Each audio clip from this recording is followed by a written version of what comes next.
if we agree on a problem, so we see this is a problem. It's a problem that people don't have something to eat, right, to survive.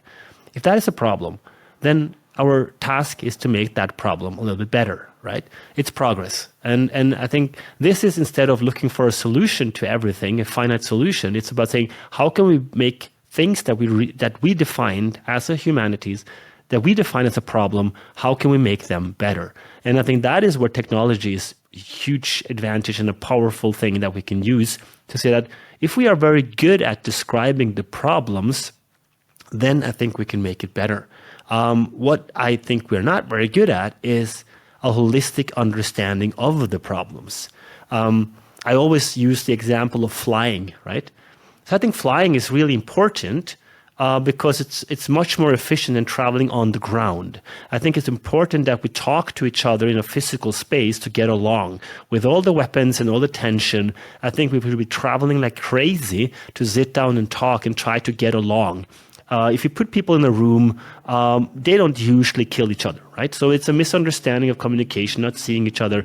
COVID brought a lot of tension because all these dictators and powerful people sitting in a room had no contact. I think that's maybe important that we travel. So now we look at it, okay, so the technology we use to travel in the air, that's not good, it seems, for the climate. So we need to change all these things that we fly with. And that is, how do you do that? It's certainly not a demo or a political decision. It's investment. You have to, put a lot of money into changing it, and you have to build a business model that is sustainable to change all the old kerosene airplanes.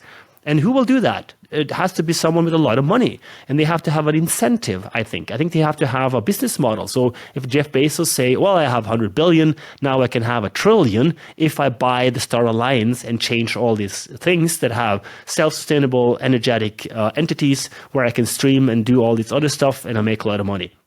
He would be the biggest climate warrior we ever had because he would take care of a huge problem. What we do is we try to punish and limit, and we say flying is bad. But if you realistically look at how we live, we go to any airport, the airports are overcrowded, and solutions seem to not make the airlines make money, which I think is terrible because then we slow down innovation.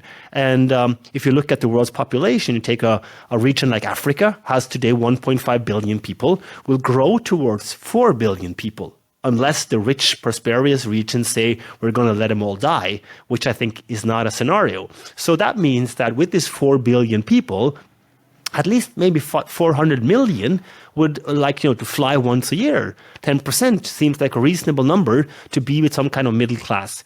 So we will have 400 million new flight passengers come to the market. So what we will do is that slowly we will transit from a European model, having our airlines into some kind of electronic flight, whatever.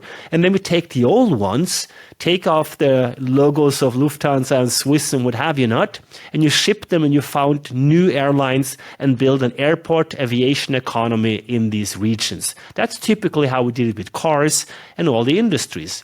Of course, we can have a utopian scenario where the new markets are, built on new technologies, but typically we take the old technology to poorer regions, and the newer regions become more sustainable. And that would be a terrible solution because we have, exploded the problems because we have much more challenge for CO2 in the technology. So, if you look at that and get an understanding of the problem, how do you solve it? Well, you have to quickly take away all these old entities. And how do you do that? I mean, maybe, bald would be that we fly a lot more because they make a lot of money, and Boeing and everyone will come to innovation technology. It will get a lot worse for the next 5 to 10 years, and then suddenly become much better. So these type of thinking are very counterintuitive and seems terrible, but in the long run, we don't understand the implications of the things that we throw out there as solutions. Politicians obviously can't because they're elected for short term, right? They cannot think long term.